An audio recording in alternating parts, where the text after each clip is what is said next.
Steve with an update for my Honda S2000 electric supercharger.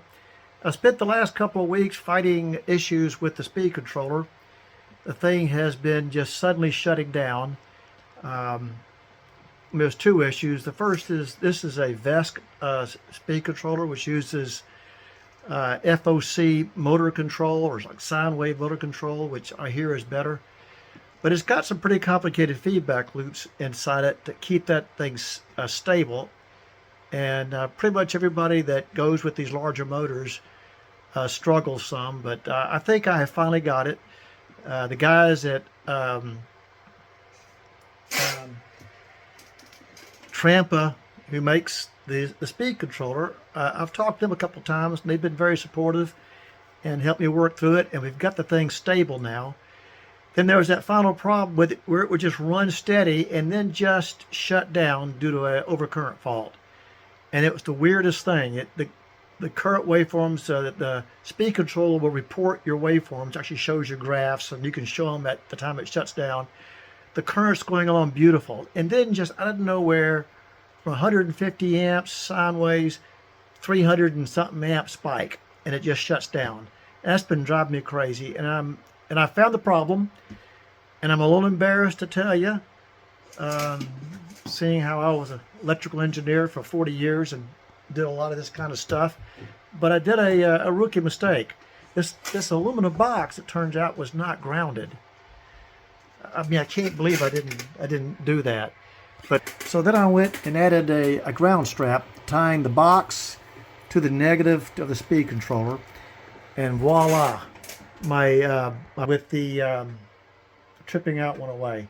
So I guess, the box is building up some kind of charge and then releasing it and upsetting the speed controller. So speed controller was fine, the motor was fine, and it was just, me having to learn about this kind of stuff a little bit and make some mistakes. But anyway, I finally got this thing to where it will run wide open throttle, and I think it's reliable. So I thought, well, I had it. Let's see. Let's run it wide open throttle and see what happens. And in terms of what kind of load is on the supercharger, it's a 3/4 inch hole down there, and I know for a fact that is not max RPM my Honda. That's not 300 and something horsepower of air going through it. I don't really know how much it is. It's 200 and something, I'm sure. So I'm guessing this is going to approximate, I'm just guessing, maybe, the S2000, 9,000 RPM car. I'm going to guess this is like 5,000-6,000 RPM, where the engine's probably using 2/3 maximum air. We're going to find out the truth here. I've got a mass airflow sensor ordered, and I got a calibration curve for it. So the next time you see me, I'm going to do this test.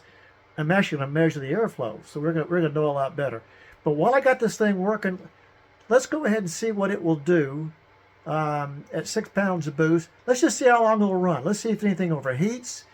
Let's see how long the battery lasts. Let's see how much power it burns. Let's put this thing through the ringer. Okay, let's see what happens. 6 pounds of boost, and just see how long we can go.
that was about 2.5 minutes, and I shut it down because the supercharger is getting hot.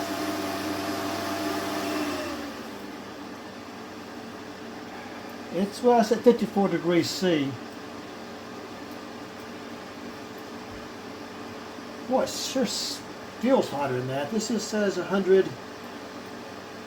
It's not that bad. 125 degrees Fahrenheit. The oil's at 122. The batteries are at 120.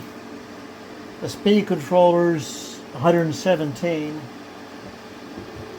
The motor rotor is 161 degrees. So we had a little more battery left on that. We'll turn the fan down so you can talk here. I had a little more battery left. We went from 4 volts down to about 3.6. So we didn't use all the battery, and we went about almost 2.5 minutes. That's 6 pounds of boost, and I think we were seeing, what was it, 7,000 watts of power. Let's look again real quick. Wow! Put your ear protection on.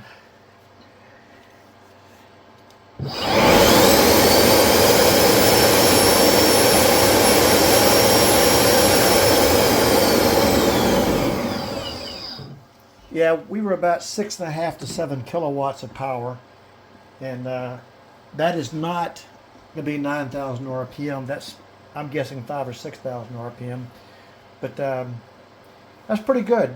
Right at 2.5 minutes, 6 pounds of boost, probably at high mid-range to low high RPM, but encouraging so far.